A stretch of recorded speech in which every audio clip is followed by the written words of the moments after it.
राम राम आप सभी को। कैसे हैं आप सब? आई विश आप सब बहुत अच्छे होंगे।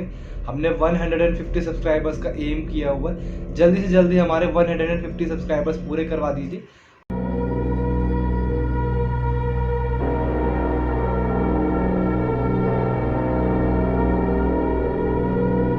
आज की जो स्टोरी है वो हमारे साथ अंकित भाई ने शेयर करी है इंस्टाग्राम पे।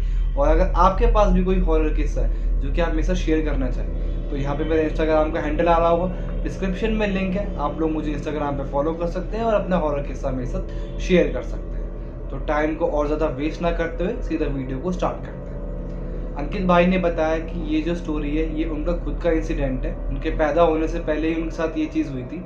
और इसी के साथ साथ अंकित भाई ने बताया कि उनके पैदा होने से पहले उनकी मम्मी उनकी ग्रैंड पेरेंट्स के साथ उनके गांव में ही रहा करती थी और उनके जो फादर थे वो शहर में जॉब किया करते थे। लेकिन एक दिन अचानक उनके दादाजी की डेथ हो गई और उसी के कुछ समय के बाद उनकी दादी जी की भी डेथ हो गई। तो अंकित भाई के फादर उनकी मम्मी को गाँव से शहर ले गए और उन्होंने वहाँ पे जाके अपना एक न्यू बिजनेस स्टार्ट किया। कुछ 1-1.5 साल उनका बिजनेस काफ़ी अच्छा चला, लेकिन एक दिन कुछ भारी नुकसान होने की वजह से उनका बिजनेस डाउनफॉल में जाना शुरू हो गया और अब उनके पास रेंट के घर के रेंट देने के भी पैसे नहीं थे। तो उन्होंने वापस गांव वाले घर में शिफ्ट होना ठीक समझा और वो लोग वापस गांव वाले घर में शिफ्ट हो गए। उसके कुछ टाइम के बाद पता चला कि अंकित भाई की जो मम्मी है वो प्रेग्नेंट है और गांव के बड़े लोगों ने उनको सलाह दी कि अब ये जो 9 महीने है ये काफ़ी ज़्यादा क्रिटिकल है, तो ऐसे बाहर इधर उधर मत घूमना और ना ही कुछ उल्टा सीधा खाना, ये बच्चे के लिए बहुत नुकसानदायक होगा। तो उनकी मम्मी बड़ों की बात मानते हुए कहीं पर भी बाहर नहीं जाती थी, ना ही कुछ उल्टा सीधा खाती थी। उनके पड़ोस में एक लेडी रहा करती थी जो कि अंकित भाई की मम्मी से कुछ 2-3 साल ही छोटी थी।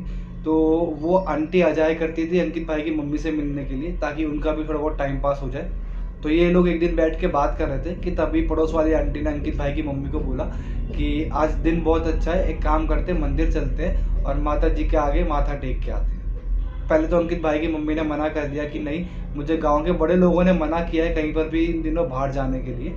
लेकिन जब पड़ोस वाली आंटी थोड़ा सा फोर्स करने लगी तो अंकित भाई की मम्मी ने बोला कि ठीक है चलते हैं, लेकिन जल्दी वापस आ जाएंगे। वो लोग मंदिर गए, उन्होंने माथा टेका माता के आगे और मंदिर के साथ में खेत में एक पीपल का पेड़ था, वहां पर भी वो लोग जाके अपना माथा टेका।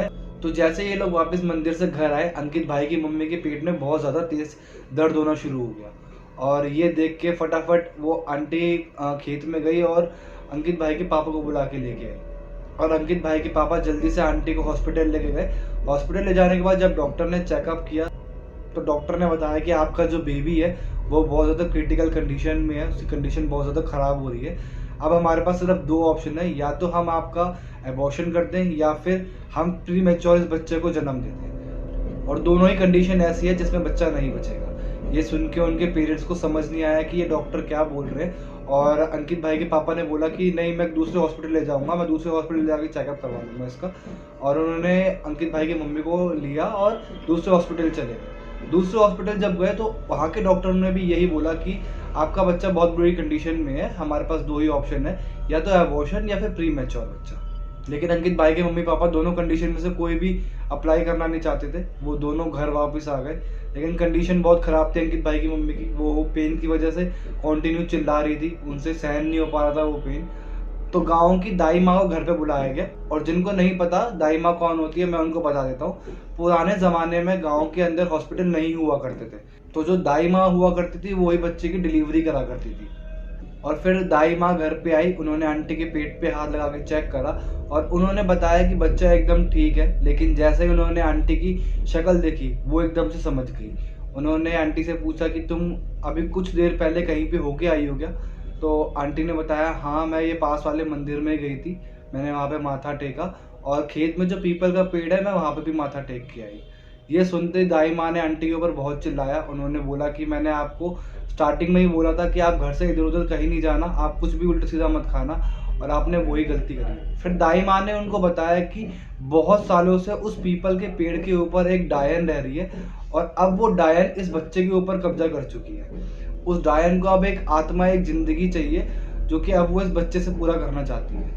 लेकिन तुम टेंशन मत लो, जब तक तुम्हारी डिलीवरी नहीं होती तब तक मैं तुम्हारा ध्यान रखूंगी और इस बच्चे को सेफली इस दुनिया में लेके आऊंगी और उस डायन से भी पीछा मैं ही छुड़वाऊंगी। उन दाई माँ ने उनके घर के मेन गेट पे पूजा करी और वहाँ पे एक धागा बांध दिया और आंटी को स्ट्रिक्टली बोल दिया कि अब आज के बाद इस गेट को कभी भी पार मत करना, इस गेट के अंदर ही रहना, हमेशा घर में ही रहना जब तक तुम्हारी डिलीवरी नहीं हो जाती, और तब तक मैं तुम्हारा ध्यान रखूंगी, तुम टेंशन मत लो, मैं तुम्हारे बच्चे को कुछ भी नहीं होने दूंगी। ये बोल के दाई माँ अपने घर चली गई।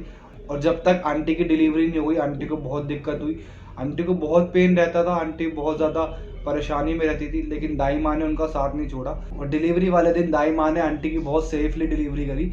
अंकित भाई का उस दिन जन्म हुआ और अंकित भाई के पैदा होने के बाद दाई माँ ने बोला कि अब हमें एक पूजा करनी है ताकि उस डायन को एक ज़िंदगी और एक आत्मा मिल सके। बिना ज़िंदगी और आत्मा लिए वो यहाँ से नहीं जाएगी। जब तक हमें पूजा नहीं करते तब तक इस बच्चे की जान को बहुत खतरा है। दाई माँ ने अंकित भाई के पापा को सामग्री बताई जो भी उनको पूजा के अंदर चाहिए थी, और उन्होंने बताया कि रात को 2 से 4 के बीच में ही हमें ये पूजा करनी है, जिस समय वो डायन जिंदा हो, ताकि वो एक रूह, एक आत्मा ले जाए और इस बच्चे का पीछा छोड़ दे। और दाई माँ ने अंकित भाई के पापा को बोला था कि पूजा का सामान लाते हुए एक बकरी भी लेते आना, ताकि रात को हम उसकी बलि दे दें और वो डायन इस बकरी की जान लेके यहाँ से चली जाए। ऐसा ही हुआ। रात को 2 बजे के आसपास उन दाई माँ ने अंकित भाई की मम्मी की पूजा करनी स्टार्ट करी। और जैसे ही दाई माँ ने उस बकरी की बलि दी, एकदम से वो बच्चा बहुत ज़ोर ज़ोर से रोने लगा। ये देख के दाई माँ ने बताया कि भगवान का शुक्र है वो डायन यहाँ से चली गई। और उस बकरी की गर्दन से जो खून निकल रहा था उससे दाई माँ ने 2 तावीज़ बनाए, एक अंकित भाई की मम्मी को पहनाया और एक छोटे से अंकित भाई को पहनाया। और उन दाई माँ ने स्ट्रिक्टली अंकित भाई के मम्मी पापा को बोल दिया कि 10 साल से पहले ना ही इस बच्चे के गले से ये तावीज़ उतरने देना और ना ही आप अपने हाथ से उतारना।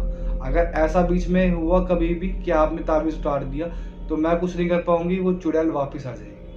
तो अंकित भाई ने बताया अब तो वो काफ़ी बड़े हो गए हैं, वो एक सॉफ्टवेयर कंपनी में जॉब कर रहे हैं और भगवान का शुक्र है आज तक उनको आप दोबारा कभी भी ऐसा कुछ फेस नहीं करना पड़ा, उन्हें नहीं, उनकी मम्मी को फेस नहीं करना पड़ा।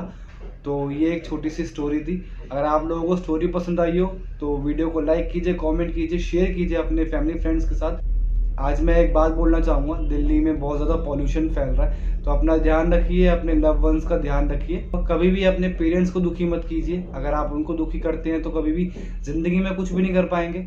इसी के साथ साथ लेते हैं आज के लिए अलविदा। जय हिंद, जय श्री राम।